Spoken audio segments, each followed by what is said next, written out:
it's very hard to be honest with yourself. I mean, the truth of the matter is, we don't like ourselves very much, and we don't want to be honest about that. We don't like the fact that other people point out our flaws because we know that they are our flaws, and we don't like those flaws pointed out. So there's lots of subroutines in our brain that provoke toxic emotion. There's a whole history. We have a reservoir full of toxic emotion, past experiences, hurts where people hurt us or we've been hurt, and we blame them. But the truth of the matter is that we don't know what we don't know. And we don't know outweighs what we do know. But yet we're so convinced of our narrative. But what is our narrative but a bunch of lies? It's half-truths. And what are half-truths but lies? That's what they are. Our narrative, our story, what we tell ourselves. It's all about what you tell yourself. And what you're telling yourself is lies. The reason I know this is because that's what everyone does. Everyone lies to themselves and they believe lies.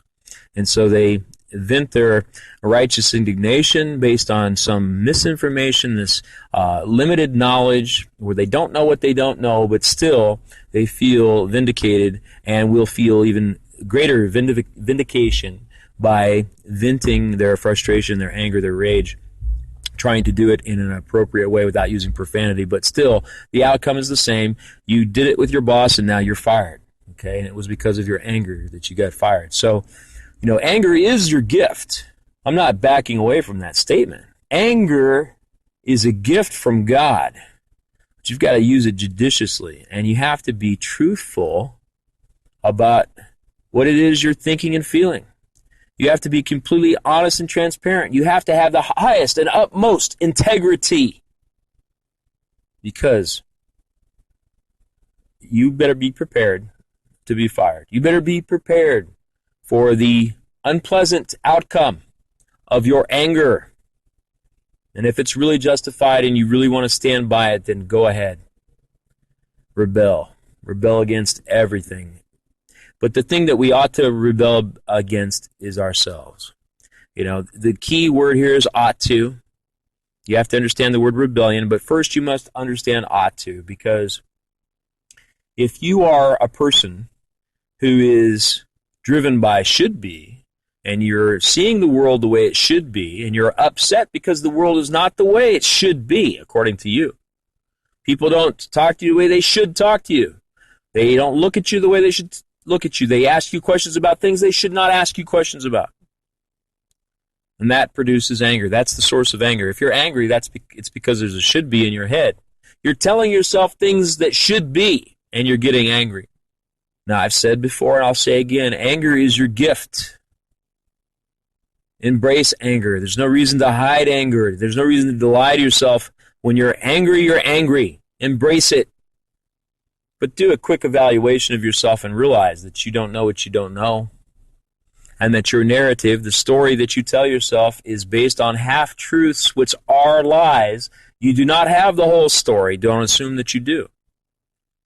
You think it's maybe this or that may have influenced the outcome, but you don't know. You don't know the mind of other human beings. Often, they're only absorbed in their own issues. They're not looking to hurt you, even when they do. And often, when you are hurt, they're not hurt. They go on about their life as if nothing happened, and your life is turned upside down and turned into chaos. And it's easy to get angry at the injustice of it all and think, in my anger, I'm going to get a gun and I'm going to shoot somebody.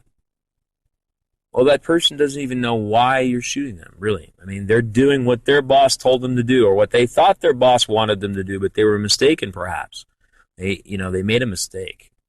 Or they're human, just like you. You have to have some grace and some mercy, some forgiveness. And the first thing that you have to do is forgive yourself for being angry about something that you don't know all the story. You don't know what you don't know. Okay, you're angry, and you can embrace that anger.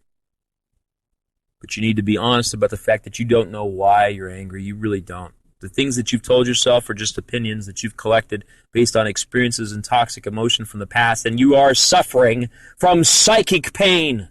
And in that state of mind, you want relief. You want to go to a bar and drink alcohol. You want to smoke some weed to feel better. You want to go to a titty bar or a casino or whatever it is that's going to dull your mind for a half hour so you can relieve the pain, relieve the pressure, not think about it.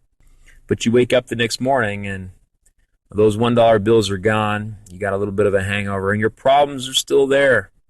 They haven't gone away and they're not going to go away. Getting angry is not solving your problem.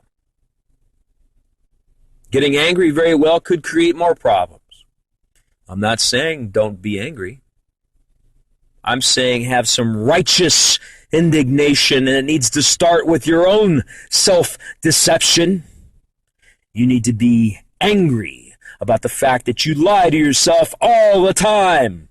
Your narrative, the story you tell yourself, is full of falsehoods and half-truths and lies. Admit that. If you cannot admit that, and if you cannot be honest with yourself, how can you expect anyone else to be honest with you? How can you uphold a standard of integrity for others that you do not subscribe to yourself? If you want to embrace your anger and your righteous indignation, you need to also embrace integrity and honesty, self-evaluation, self-correction. Be at war. Hear me. Be at war with self-deception. Know what you want. Be clear and transparent about what you want, what life can give you, and what you want. But know the pitfalls, know the deceptions, know the distractions, know the missteps, know the falsehood and the lies that will creep in and pull you away from the things you love and destroy your love for your wife or your husband, the sanctity of your marriage, the commitment that you have to one another. There are very subtle paths to self-destruction, but it all starts with self-deception. And you have to be honest with yourself about why you're angry. Don't stop being angry. Just be righteous in your indignation. Righteousness means being in a right relationship with everyone. It's not appropriate to be angry at someone, a human being, who you view as your enemy. Then you just cast your role as the victim, and there is no solving that problem. You're digging a hole for yourself. Righteous indignation rises above blame. Stop blaming. If you do blame, then forgive. Just stop blaming, and then you won't have to forgive. If it's hard to forgive, then stop blaming. Start to focus your life on what ought to be, and not on what should be, or what you think should be, or your opinion of the way things should be, or other people should be. Because that's only going to create anger. It's inappropriate anger. It's ego-driven anger. It's the fear and attack anger. You feel like you have to defend yourself because you're under attack. It's the wrong anger. It's an ego-driven anger. You need to discover what true anger is. Righteous indignation. It's not venting like some childish behavior where you're just going to get mad because you want to get mad, because it's going to take away the pain the same way alcohol does, the same way gambling does, the same way going to a titty bar does, smoking weed for some people. Whatever your poison, your pleasure, whatever it is that gives you a momentary relief, it doesn't take away the problem. And I'm saying, if you're going to be angry, and you should be, then have righteous indignation and find out who your real enemy is.